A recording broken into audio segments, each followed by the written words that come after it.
ইরানের বন্দরগুলো অবরোধ করছে মার্কিন প্রতিরক্ষা বাহিনী। আজ সোমবার ইরানের স্থানীয় সময় সকাল 10টা, বাংলাদেশ সময় দুপুর 2টা 30 মিনিট থেকে অবরোধ কার্যকর করা হবে।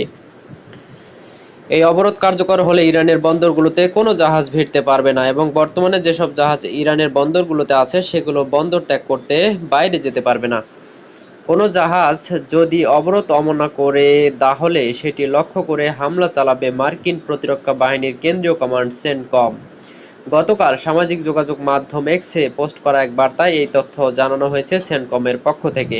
বার্তায় বলা হয়েছে, সোমবার পূর্বাঞ্চলীয় অর্থাৎ ইরানি সময় সকাল 10টা থেকে আরব সাগর এবং ওমান উপসাগরে অবস্থিত ইরানি বন্দরগুলো সহ ইরানের সব বন্দরে অবরোধ জারি করা হচ্ছে।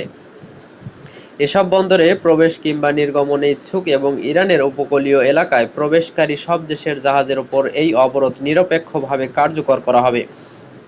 তবে যেসব জাহাজ হরমুজ প্রণালী দিয়ে ইরান ব্যতীত অন্য কোনো দেশের বন্দরের উদ্দেশ্যে যাওয়া আসা করছে সেসব জাহাজের চলাচলের স্বাধীনতায় সেন্টকম কোনো বাধা দেবে না। বিভিন্ন দেশের বাণিজ্য জাহাজগুলোর সুবিধার জন্য অবরোধ কার্যকরের আগে নোটিশ দিয়ে এই ব্যাপারে আরও বিস্তারিত জানানো হবে বলে উল্লেখ করা হয়েছে সেন্টকমের এক্স বার্তায়।